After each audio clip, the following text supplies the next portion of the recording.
My name's Mary Pokorski, and I graduated from the Great Lakes Ecosystems program.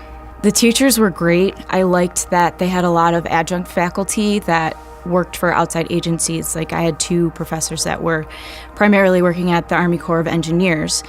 It was nice learning from people who actually do what you're learning about in their everyday life, especially in a graduate program.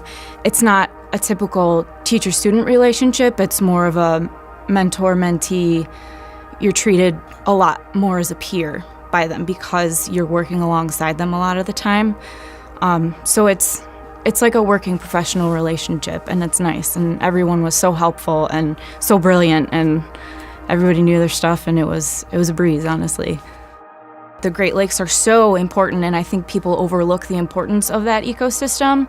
And the fact that we have the Great Lakes Center right here at Buff State just made it that much more appealing that, you know, the program blossomed from that research center.